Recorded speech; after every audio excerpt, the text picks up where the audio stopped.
বছরে কিডনি বিকল হচ্ছে অন্তত 50,000 মানুষের। তবে অর্থ সংকটে মাঝপথেই ডায়ালাইসিস বন্ধ করতে হচ্ছে 60% রোগীর। বেসরকারি হাসপাতালে মাসে এর খরচ 30 থেকে 50,000। সে টাকা জোগাতে না পেরে চিকিৎসা বন্ধ করে দিচ্ছেন অনেকে। যাদের মৃত্যু হচ্ছে, ঋণাধারে জর্জরিত হয়ে পথে বসেছে তাদের পরিবার। এই অবস্থায়ও কোনো আশার কথা শোনাতে পারছে না স্বাস্থ্য বিভাগ। 1, 2, 3 ঢাকায় জমি জিতে নিন 100% ক্যাশব্যাক সহ 20 কোটি টাকার পুরস্কার। তখন মধ্য দুপুর, অটোরিকশা নিয়ে সড়কে নেমেছেন সাজেদা বেগম। একমাত্র সন্তানকে বাঁচাতে প্রাণান্ত চেষ্টা তার। সাজেদার মেয়ে মুক্তা আক্তার, 2টি কিডনি নষ্ট, ডায়ালাইসিসে মাসে খরচ 25,000। এই টাকা জোগাড় করতে না পারলে বন্ধ হয়ে যায় চিকিৎসা। যে রোগ দেশে আল্লাহ ওরে না দিয়ে আমারও দিতে পারতো, কিন্তু আমার তো দিল না, দিল ওরে। সন্তান যদি দুনিয়ায় না বাঁচে তাহলে মার বাচ্চা কি লাভ? 2টি কিডনি বিকল 26 বছরের শাহনাজের। মাসে 1 টাকাও আয় না থাকলেও খরচ 10,000-এর বেশি।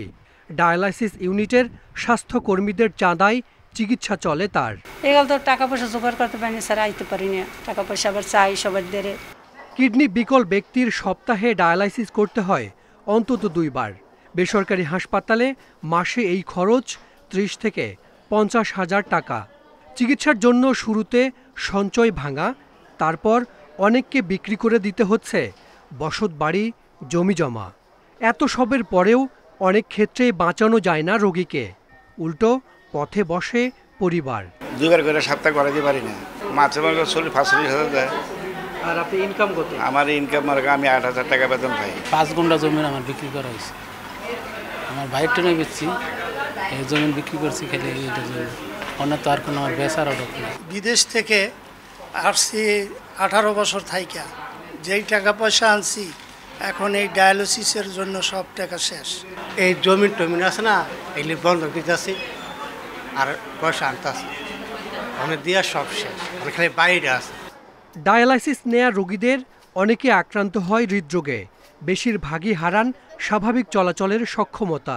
এতে যার আয়ে সংসার চলত তিনিই হয়ে পড়েন পরিবারের বোঝা। তবে তাৎক্ষণিকভাবে এর কোনো সুরাহা নেই সরকারের হাতে। প্রত্যেকটা বড় বড় বিভাগীয় সহকারে একটার জন্য 100 বেডের এই প্রকল্পটা অলরেডি একদিকে পাস হয়ে গেছে।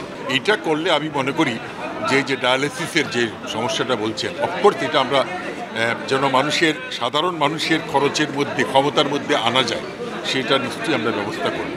বছরে কিডনি বিকল হচ্ছে অন্তত 50,000 মানুষের। বিপরীতে সারা দেশের সরকারি হাসপাতালে ডায়ালাইসিস বেড আছে 600-র মতো।